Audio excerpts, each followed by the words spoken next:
Dito, ini-expose natin ang iba't ibang mga loan apps.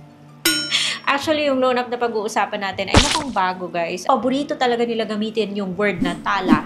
Tsaka mabilis. Pangalan ng loan app na to ay si, drum roll please, Easy Pera Tala Peso Loan. Grabe yung pangalan, guys. Is it worth our time and effort na mag-apply? Or dapat ba kalimutan natin yung loan app na to? I will share kung magkano yung in-offer sa akin at magkano yung kanyang ibabawas or kanyang service fee. Kung talaga bang okay yung loan app na to. So, you better stick around.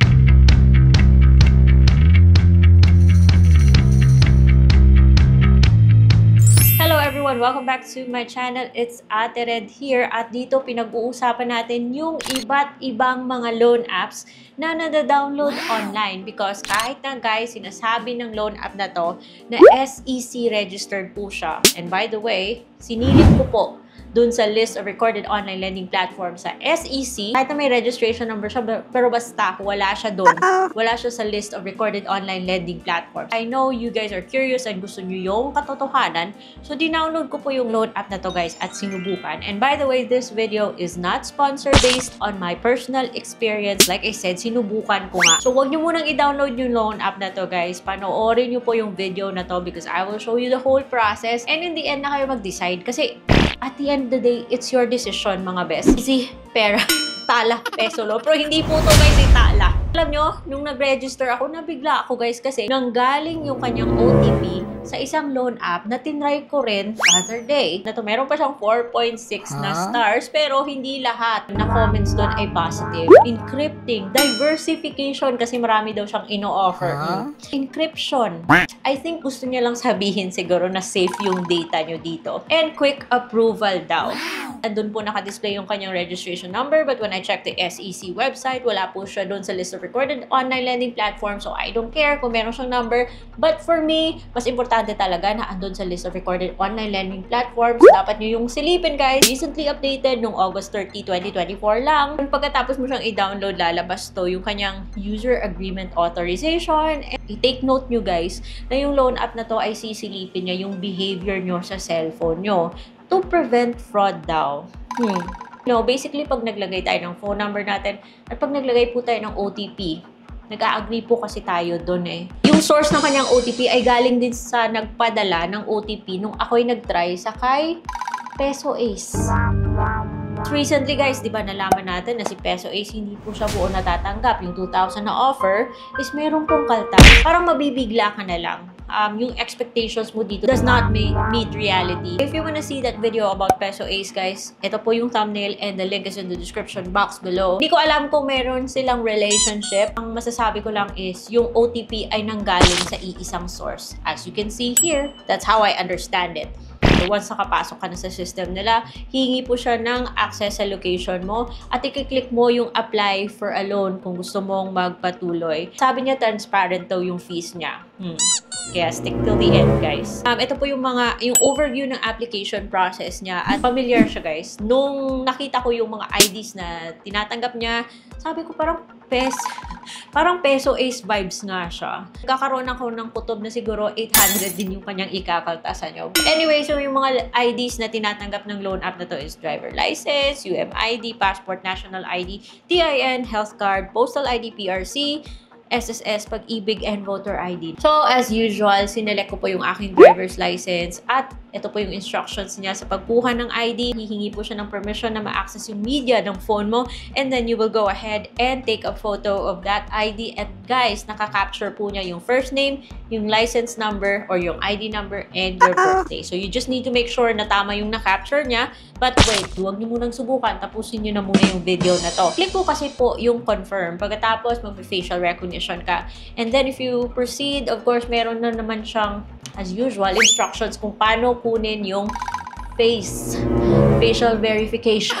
kunin yung facial verification yung mga guys. Pagkatapos nun, syempre, hihingi na siya ng basic information which will include your education, your marital state, number of credit cards, email, gender, residential address, loan purpose, and your, at least, hindi na po siya humingi ng link sa Facebook. Pero, doon naman sa work information guys, kahit na sabihin mong unemployed ka, kailangan mo pa rin mag-provide ng company name. Kaya yung nilagay ko, NA Corporation. Kasi yung sinabi ko kasi unemployed.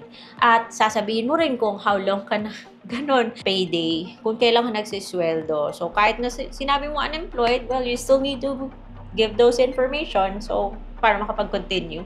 And yung hihingi niya, tulad ni Peso Ace, mga dear friends. Tulad ni Peso Ace, hihingi po siya ng 3 contacts na kukunin mo doon sa phone book mo. Piliin ng mabuti kung sinong ilalagay nyo.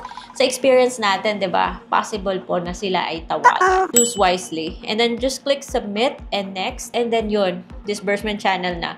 So either you give them your e-wallet or your bank. And then once again, binigay ko po yung aking GrabPay. Actually, maraming pang pipilian na kasama na doon si GCash, doon sa e-wallet. Pero pinili ko po si GrabPay kasi minsan ko lang siya ginagamit. So, if may pumasok man, malalaman ko na kaagad kung saan galing. Kaya yun, GrabPay. Papa-double check niya sa'yo yung information mo. Syempre, dapat i-double check mo yun at doon makikita mo na yung offer niya. Yung in-offer niya sa akin, di ba sabi niya kanina, maximum of 60,000 pesos. But huwag kayong mag-expect guys na makaka 60,000 kaagad kayo. Because usually, kapag mga ganitong mga loan apps, magsisimula kayo sa pinakamababang offer at yung naging offer sa akin is 2,000 pesos. At hindi po siya buong matatanggap. So, na-feel ko na yung magiging service fee niya is 800 pesos. At hindi po ako nagkamali kasi yung service fee niya is 800 pesos which I feel like ikakaltas po niya dun sa loan amount. Yung payment amount daw is 2,000 pesos. So, may feeling na ako na ikakaltas niya yung 800 at yung matatanggap mo is 1,200.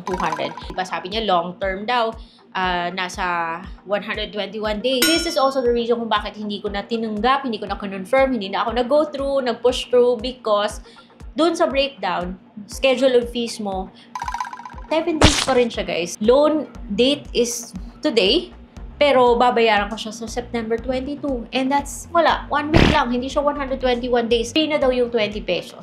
Pero dun sa service fee pa lang niya, guys, bawing-bawi niya na yung loan. So, Ace feels talaga siya. But I'm just saying, parang magkatulad sila ng style. Sa inyo na po yan kung i-go through nyo o hindi, ha? Pero para sa akin, X po yung loan app na to. Kahit na hindi man siya humihingi ng Facebook, tatlo lang yung contacts na hihingi niya sa'yo. Pero ayoko sa mga loan apps na ang mahal ng service fee, guys.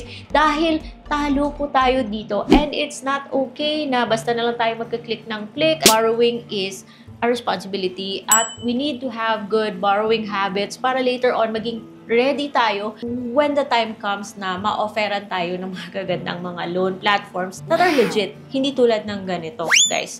So, kung hindi pa kayo subscribe sa channel, of course, subscribe kayo dito. At kung kayo ay naghahanap ng mga videos about legit loan platforms and how to go about na maka-avail nun, please check this playlist, legit loan apps. Shout out po sa kay Melody Sartorio. Ate Red, pa-shout out naman dyan. And shout out po sa kay Annalyn Cerojales. Don't worry kung ayaw na mabilis ka sa'yo.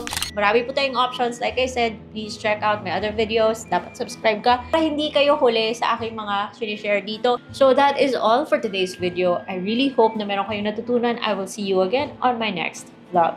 Bye!